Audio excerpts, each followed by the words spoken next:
Hello மக்களே! கர்ணா இது செம்ம இன்ட்ரெஸ்டிங்கா போயிட்டுருக்கு. நம்ம கர்ணாவும் அரசியல் களத்தில நம்ம குதிச்சுட்டோம் அப்படிங்கிற மாரி ஒரு எண்ணத்தில இருக்கும்போது, கிருபாகரன் நம்ம கர்ணாவ பார்த்து, "டேய் நீ எல்லாம் எனக்கு தம்பியா? என் தம்பி திவாகரன் இருக்கக்கூடிய பேர்ல உனக்கு பேர போட்டிருக்கு. எவ்வளோ தைரியம் இருக்கணும் உனக்கெல்லாம். நீ ஏன் அப்பன் பேர் தெரியாத ஒரு ஆளு. உனக்கு எதுக்கு இந்த அரசியல் எல்லாம்?" அப்படின்னு சொல்லிட்டு எல்லாருக்கு முன்னாடியும் கிருபாகரன் நம்ம கர்ணாவ அப்படியே கன்னத்திலேயே அறைஞ்சிடுறாங்க. இத கொஞ்சம் கூட நம்ம கர்ணாவும் எதிர்பார்த்திருக்க மாட்டாங்க.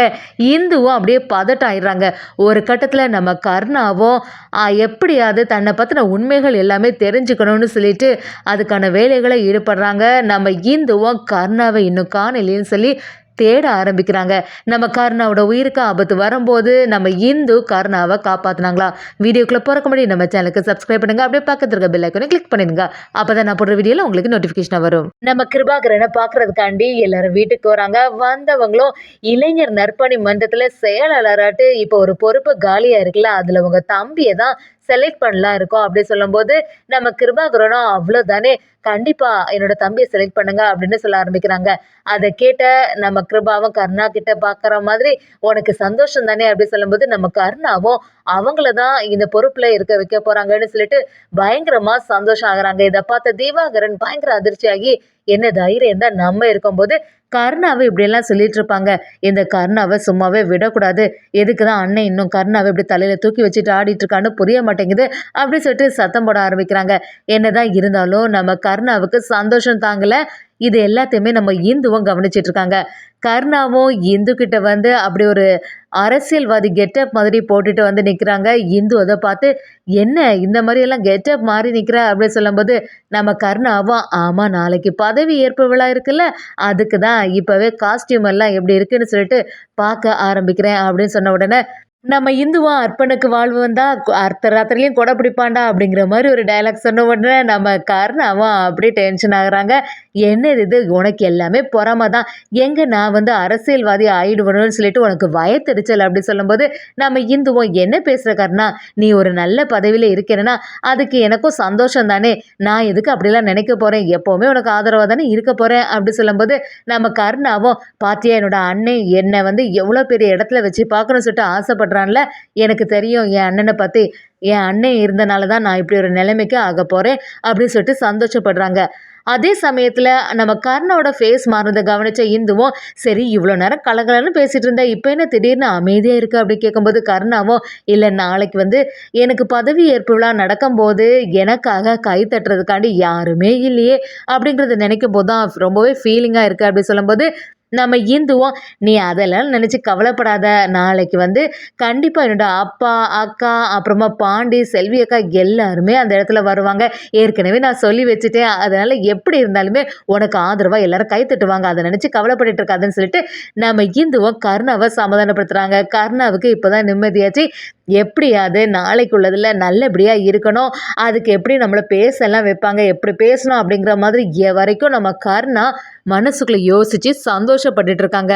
அடுத்த நாள் பார்த்தீங்கன்னா, கிருபாகரன், திவாகரன் எல்லாருமே அந்த இடத்துக்கு வராங்க. கருணாவும் அதில தான். சரி இன்னைக்கு பதவியேற்பு விழா நல்லபடியா அரசியல்வாதி மாரி இருக்கணும்னு சொல்லிட்டு, அதுக்கேத்தவாறு காஸ்டியூம் எல்லாம் போட்டுட்டு ரெடியா அந்த இடத்துல நிக்கிறாங்க. அப்ப நம்ம கிருபாகரன் கிட்ட ஒரு பேப்பர குடுத்து, "சரி இத தான் நீங்க வந்து படிக்கணும்." அப்படின்னு சொல்லிட்டு குடுக்க ஆரம்பிக்கிறாங்க. நம்ம கிருபாகரனும் ரொம்ப சந்தோஷமா, சரி இந்த இளைஞர் நற்பணி மன்றத்துல நம்ம தம்பிய சேர்த்துடலாம் அப்படின்னு சொல்லிட்டு சந்தோஷத்துல அத ரீட் பண்ண ஆரம்பிக்கும்போது, அந்த பேப்பர்ல தம்பி கருணாகரன்னு போட்டிருக்கு. அத பார்த்து கிருபா பயங்கர டென்ஷன் ஆயிடுறாங்க. இது என்ன தம்பி கருணாகரன்னு போட்டிருக்கு? யார் இத செய்திருப்பா? அப்படின்னு சொல்லிட்டு கோபப்பட்டு கருணா பக்கத்துல இருக்கும்போது கிருபாவும், "டேய் என்னடா இந்த பேப்பர்ல என்னோட தம்பி திவாகரன் பேர் இருக்கக்கூடிய இடத்துல கருணாகரன்னு போட்டிருக்கு. எவ்வளவு தைரியம் இருக்கணும்? யார்டா இந்த வேலைய செய்து?" அப்படின்னு சொல்லிட்டு சத்தம் போடும்போது நம்ம கருணா அப்படியே அதிர்ச்சி ஆயிடுறாங்க. "என்ன சொல்ற நீ? ஏற்கனவே எனக்கு தானே இந்த மாரி இளைஞர் நற்பணி மன்றத்துல செயலாளர் பொறுப்புல தருவேன்னு சொன்னாங்க. அது உங்களுக்கு தெரியாது." அப்படிங்கிற மாரி பேசும்போது, நம்ம கிருபாகரனும், "டேய் என்னடா பேசுற? நீ எதுக்கு அரசியல்ல வரணும்? எவ்ளோ தைரியம் இருக்கணும்? உனக்கு உன் அப்பன் பேர் கூட தெரியாது. அப்படிப்பட்ட உன்ன வந்து இத்தன நாள் நான் கூட வச்சிருந்ததே பெரிய விஷயம். நீ அரசியல்ல வரலான்னு சொல்லிட்டு ஆசைப்படுறியா? உனக்கெல்லாம் கொஞ்சமாவது மனசாட்சி ஒண்ணும் இல்லையா?" அப்படி சொல்லிட்டு நம்ம கருணாவ அந்த இடத்துலயே அவமானப்படுத்த ஆரம்பிக்கிறாங்க. நம்ம கருணாவும் அப்படியே கூனு குறுகி நின்னுட்டு நம்ம கிருபாகரன் கிட்ட, "இல்ல நான் அந்த மாரி தான் சொன்ன மாதிரி இருந்துச்சு. அதனால தான் என்னோட பேரு போட்டிருக்கு." அப்படி சொல்லும்போது, கிருபாகரனும், என்னதான் இருந்தாலும் என்னோட தம்பி எப்பவுமே திவாகரன் தான். அப்படி இருக்கும்போது உன் பேர் இருக்கிறதெல்லாம் சரியே இல்ல. எவ்வளோ தைரியம் இருக்கணும்னு சொல்லிட்டு அந்த இடத்திலேயே நம்ம கர்ணாவ கன்னத்திலேயே ஒரு அறை விடுறாங்க. இது எல்லாருமே பார்த்துட்டு இருக்காங்க. அத பார்த்த கர்ணா அப்படியே அவமானப்பட்டு நிக்கிறாங்க. அதே சமயத்துல இந்து பயங்கரமா அதிர்ச்சி ஆயிடுறாங்க. இந்துவோட அப்பாவும் என்னங்க நடக்குது? கர்ணா அந்த கிருபாக்காண்டி எவ்வளோ வேலைகள் எல்லாம் செய்திருக்கான். இன்னைக்கு கிருபா இந்த நிலைமைக்கு இருக்கிறதுக்கு காரணமே கர்ணா தான். அது எதுவுமே புரிஞ்சுக்காம இப்படி ஒரு செயலை செஞ்சுட்டானே, எப்படி தான் இவனுக்கு மனசாட்சி வந்ததோ அப்படின்னு சொல்லும்போது நம்ம பாண்டி எல்லாரும் நின்று நம்ம கர்ணாவுக்கு ஆதரவா நிற்காங்க. ஆனா அதே சமயத்துல நம்ம கர்ணாவுக்கு அந்த இடத்துல கூட நிக்க முடியல. அவ்வளோ அவமானமா இருக்கு. கூட்டத்துல எல்லாருமே பார்த்துட்டு இருக்காங்க. இதுக்கிடையில மீடியால உள்ளவங்க எல்லாருமே அத ஒரு வீடியோவாவே எடுத்து வச்சுட்டாங்கன்னே சொல்லலாம். நம்ம கர்ணா அந்த இடத்துலயே தள்ளி நிக்கும்போது திவாகரனும் அதுல ரொம்ப பெருமையா நின்னுட்டு இருக்காங்க. கிருபாகரனும் திவாகரனை பார்த்து, டேய் வாடா இங்க, நான் ஒன்ன தான் இந்த பொறுப்புல நிறுத்த போறேன்னு சொன்ன உடனே திவாகரனுக்கு சந்தோஷம் தாங்க முடியல. நம்ம இது வரைக்கும் கர்ணா நினைச்சிட்டு இருந்தோம், நல்ல வேளை அண்ணனுக்கு நம்மளை பத்தி தெரியாதா என்ன அப்படிங்கிற மாதிரி திவாகரன் யோசிக்கிறாங்க. கர்ணாவுக்கு வீட்டுக்கு வந்த பிறகுமே பயங்கரமா ரொம்ப டென்ஷன்லயே இருந்துட்டு இருக்காங்க. அதை பார்த்த இந்துவும், சரி நீ எதுக்கும் கவலைப்படாத அப்படின்னு சொல்லிட்டு நம்ம கர்ணாவை சமாதானப்படுத்தினாலும் கர்ணா கேட்குற மாதிரி இல்லை. கர்ணாவும் வேற ஒரு இடத்துக்கு போயிடுறாங்க. அவங்களுக்கு கிருபாகரன் அடித்தது எல்லாமே ஞாபகத்துக்கு வந்துட்டே இருக்கு. அதே சமயத்தில் கிருபாகரன் உனக்கு அப்பன் பேர் கூட தெரியாது அப்படிங்கிற ஒரு விஷயத்த சொன்னது நம்ம கர்ணாவோட மனசில் அப்படியே பதிஞ்சிட்டே இருக்கு.